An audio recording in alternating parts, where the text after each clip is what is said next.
إلى أن وزير الهجرة نفسه أحمد حسين يتفق على وجود تمييز ضد أسماء المهاجرين في قطاع العمل. I urge this house to look into embracing name-blind recruitment right here in Canada. المشكلة الثانية تكمن في عدم قدرة الحكومة الكندية على دمج المهاجرين في سوق العمل الكندي.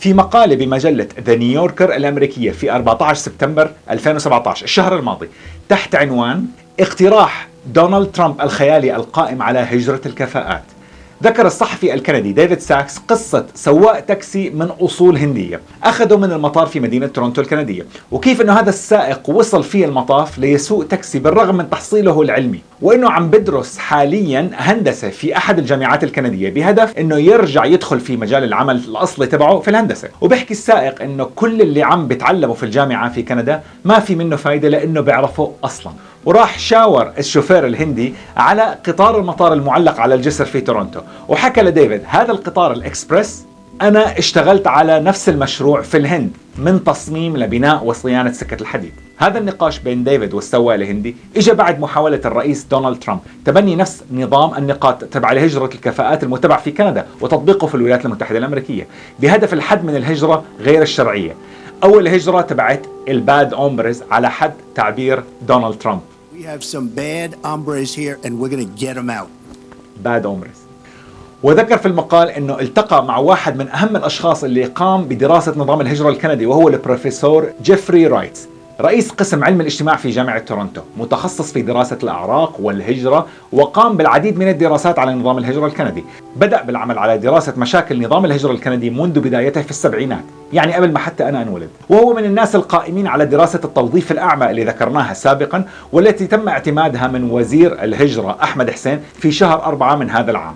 وخلال المقابلة مع الصحفي ديفيد ذكر لبروفيسور رايتس أن خبرات المهاجرين في كندا لا يتم استخدامها عند وصولهم إلى كندا، وأن توظيف هذه الخبرات في انخفاض مستمر خلال 40 سنة الماضية منذ بدء نظام الهجرة في كندا، على الرغم من أن الحكومة كل سنة عم بتصعب نظام النقاط ومتطلبات الهجرة بهدف استقطاب خبرات وكفاءات عالية جدا لكندا، إلى أنه لا يتم توظيف هذه الخبرات. وبيحكي البروفيسور رايتس أنه تعثر المهاجرين ماديا وعمليا ما هو إلا مؤشر على عدم نجاح برنامج هجرة الكفاءات والعمالة المهرة اللي عم بيحاول الرئيس الأمريكي دونالد ترامب أنه ينسخه في أمريكا. وذكر أنه استخدام مصطلحات مثل عدم إلمام المهاجرين بثقافة البلد ما هو إلا تطبيق للصورة النمطية المغلوطة والعنصرية المخفية في سوق العمل الكندي اتجاه الأشخاص اللي أشكالهم تختلف عن الكنديين البيض اللي بيختلفوا باللغة الأم والتفكير والثقافة عن المجتمع الكندي. وذكر البروفيسور رايتس أيضا تجربة زوجته الخاصة في سوق التوظيف الكندي بحكم منصبها في إدارة الموارد البشرية لبعض المؤسسات الكندية اللي كانوا بيطلبوا منها دائما بصورة واضحة وصريحة الابتعاد عن توظيف الكنديين الجدد اللي هم المهاجرين في قطاع المالي، حتى لو كانوا اشتغلوا في بنوك عالمية وفي مدن كبيرة مثل سنغافورة. وذكر أن جملة عدم توفر خبرة كندية ما هي إلا طريقة لطيفة منمقة لأنهم يحكوا من خلالها خصوصا لأصحاب البشرة الداكنة والناس اللي لغتهم الأم ليست اللغة الإنجليزية من المهاجرين أنكم غير مرحب بكم. وختم البروفيسور رايتس أنه أبناء المهاجرين من فئة العمالة المهرة بيكون أدائهم أفضل من أهاليهم بالظاهرة التي تعرف بالتأثير الإيجابي المتأخر، يعني أنت بتاخذ الضربة بس الأجيال الجديدة القادمة تدخل في النظام وبتنخرط فيه، ولكن الثمن اللي أنت بتدفعه باهظ.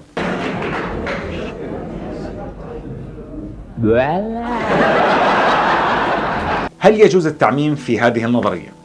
وإذا هاي ظاهرة وواقع وموجودة ليش الناس ما بتنقل هاي الصورة؟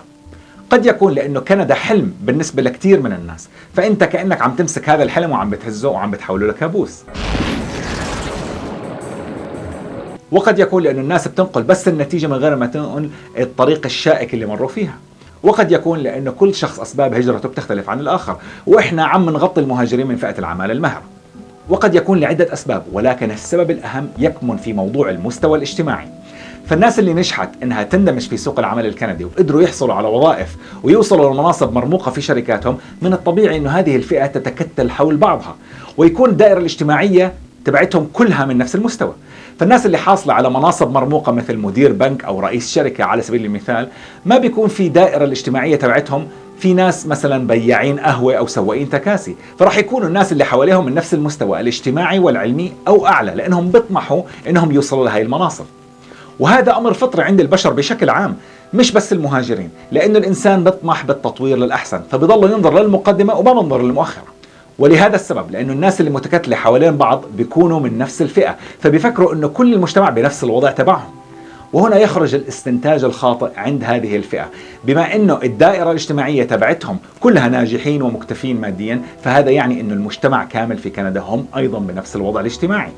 والناس اللي فشلت على حد قولهم هم قلائل وهم شواذ عن القاعدة.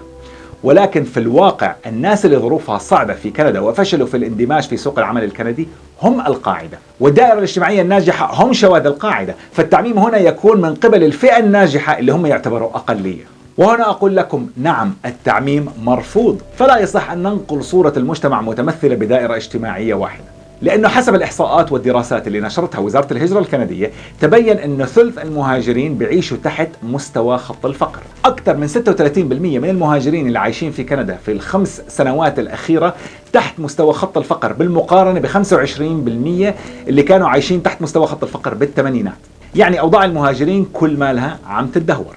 وذكر الصحفي ديفيد بأن قصة السائق الهندي هي الأمر الطبيعي في كندا، فوضع السائق الهندي هو القاعدة. وأكمل قائلا بأن أصحاب الكفاءات يتم استقطابهم لكندا بسبب مهاراتهم وكفاءاتهم، ليجدوا أن هذه المهارات والكفاءات يتم تجاهلها لحظة وصولهم لكندا. وإذا أنتم قبلتوا أنكم ترموا خبراتكم وشهاداتكم وتبدأوا من الصفر، هذا أمر برجع لكم، ولكن ما تتوقع أن الكل يتفق معكم ويعمل نفس الشيء، لأنه من الإجحاف بحق الخبرات أن يتم استقطابهم ومن ثم يطلب منهم أنهم يرموا كل خبراتهم ودراساتهم بحجة أن هذه الخبرات ليس لها قيمة في كندا. هيك أمور يجب التنويه عليها في الصفحة الأولى من طلب الهجرة الكندي، وإنه كندا تستقطبكم لخبراتكم وشهاداتكم التي لم ولن يتم الاعتراف بها في سوق العمل الكندي، ويجب أن توضع بالخط العريض واللون الأحمر على الصفحة الأولى عشان الكل يشوفها.